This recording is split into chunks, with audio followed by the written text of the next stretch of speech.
السلام عليكم ورحمة الله وبركاته. أصحابتك وحرين جنال كمركل السود وهذا أدي هذا ومهتنتهين وهبينما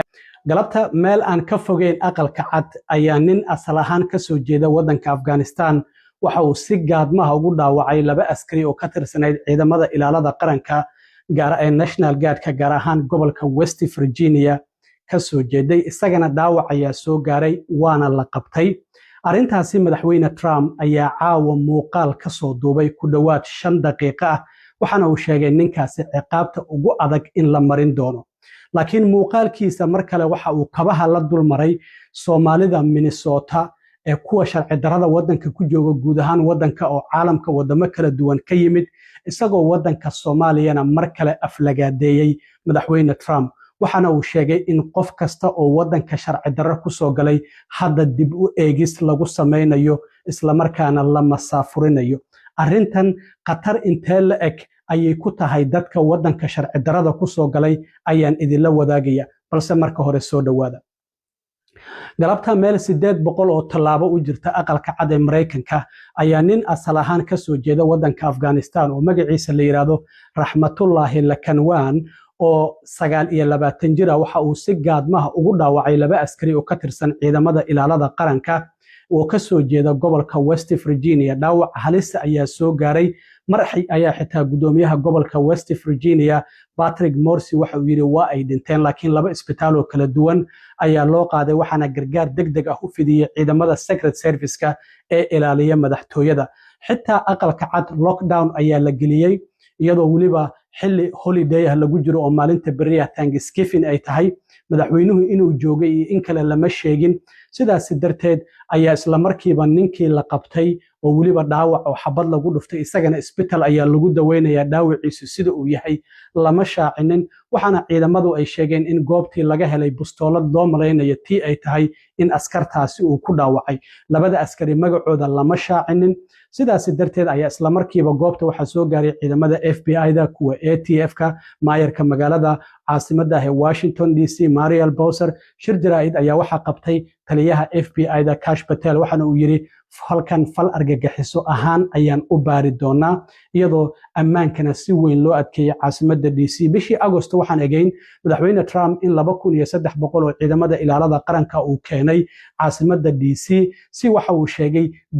dambiga baahay ee ka jira magaalada caasimadda loo ciribtiro 30 maalmood markii ay joogeenna waa uu ka qaaday waxaana uu ugu magac daray howlgalkaasi DC Safe and Beautiful Task Force waxaana uu sheegay in caasimadda DC ammaankii iyo kala dambeyntii ay ku soo celiyeen haddaba arrintaasi markii ay dhacday kadib madaxweyne Trump caawa waxa uu soo duubay oo bartiisa Truth Social uu soo geliyay muuqaal ku dhawaad 5 daqiiqo ah muuqaalkaasi dadka guud ahaan wadanka sharci darrada ku soo galay gaar ahaan Soomaalida ayuu si gaar ah u carabaabay isla markaana waxa uu sidoo kale mar kale aflagaadeeyay wadankeena Soomaaliya madaxweyne Trump oo markii hore ka hadlayay dhibaatada ninkaasi asal ahaan ka soo jeeda Afghanistan uu geystay ayaa waxa uu sheegay in nin ka soo jeeda yiri Afghanistan waxa uu si gaadma ah u dhaawacay laba askari oo ka tirsan ciidamada ilaalada qaranka kuwaasi oo qayb ka ahaa ciidamadii amniga iyo kala dambeynta ee caasimadda sugayay ficilkaasi waxa uu ahaa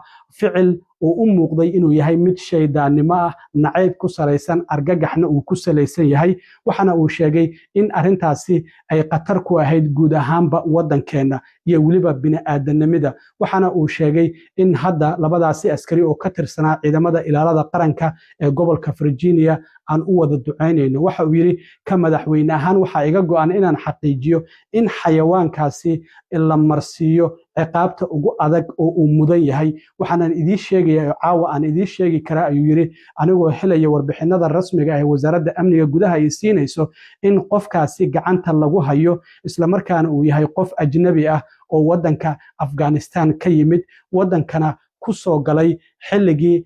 Mareykanku uu ka soo baxayay Afghanistan waxa jirtay in dadkii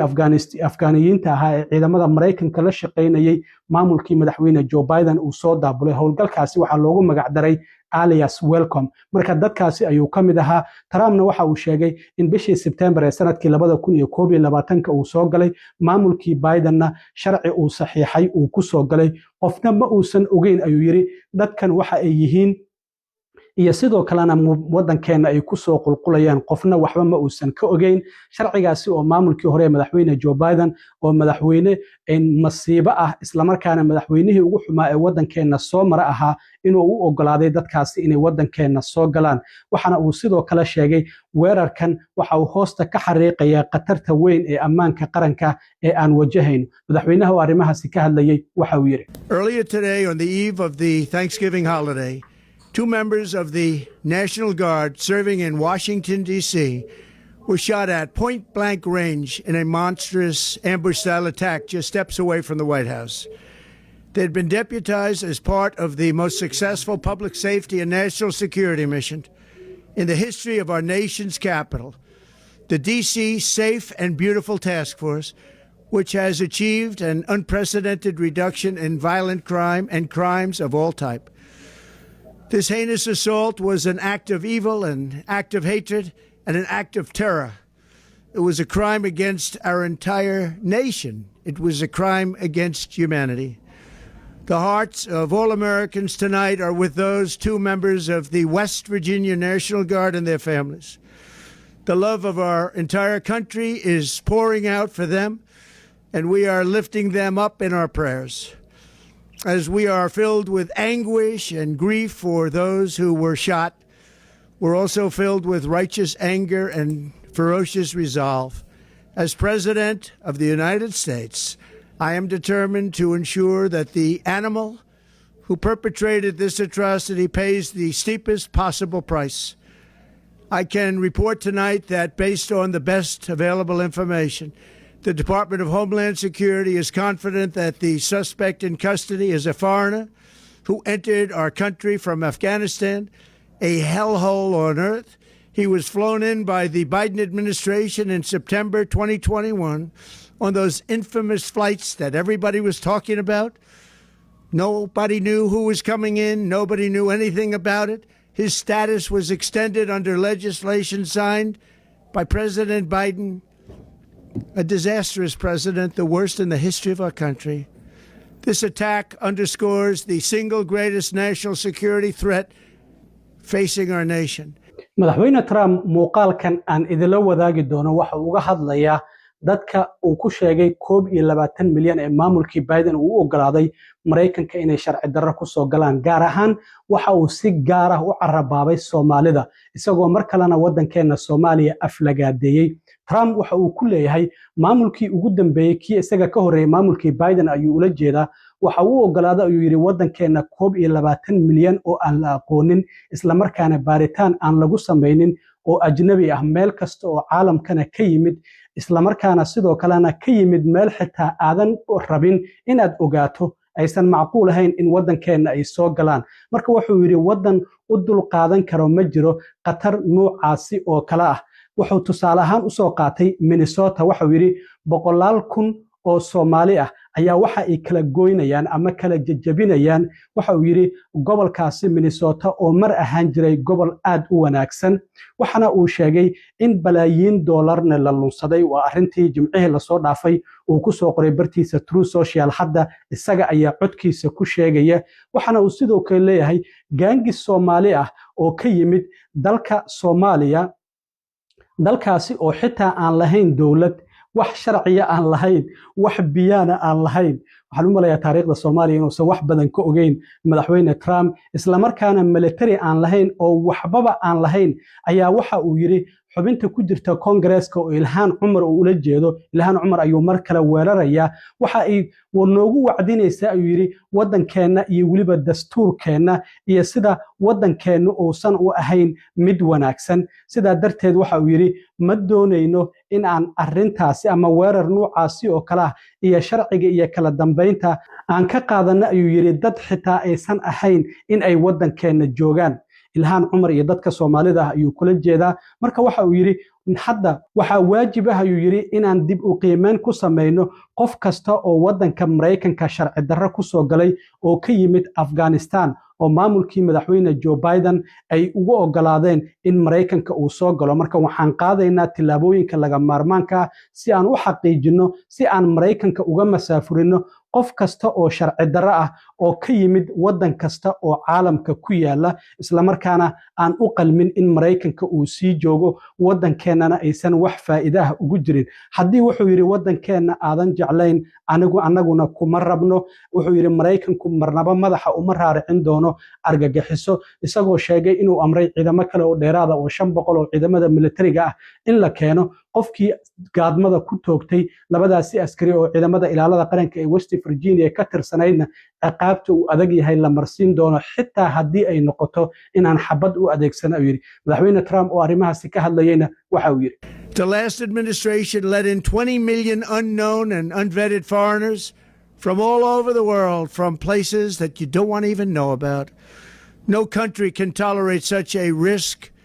to our very survival.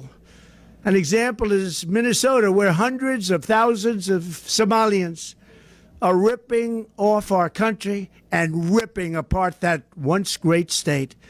Billions of dollars are lost, and gangs of Somalians come from a country that doesn't even have a government, no laws, no water, no military, no nothing. As their representatives in our country preach to us about our Constitution and how our country is no good. We're not going to put up with these kind of assaults on law and order by people who shouldn't even be in our country. We must now re-examine every single alien who has entered our country from Afghanistan under Biden, and we must take all necessary measures to ensure the removal of any alien from any country who does not belong here or add benefit to our country. If they can't love our country, we don't want them. America will never bend and never yield in the face of terror. And at the same time, we will not be deterred from the mission these service members were so nobly fulfilling. That is why tonight I can announce that I have directed the Department of War to mobilize an additional 500 troops to help protect our capital city. We will make America totally safe again, and we will bring the perpetrator of this barbaric attack to swift and certain justice if the bullets going in the opposite direction haven't already done that. arrintani marka waxay sii kordhinaysaa maadaama ninkan uu yahay nin Afghanistan ka yimid oo muslina haddana ajnabi ah in qabqabashada dadka sharci darrada ah ee waddanka Mareykanka sharci darrada ku soo galay in maamulka Trump uu sii laabo isla markaana hadda waxa uu leeyahay dib ayaan ugu laabanaynaa kiisaska qof kasta oo Mareykanka sharci darrada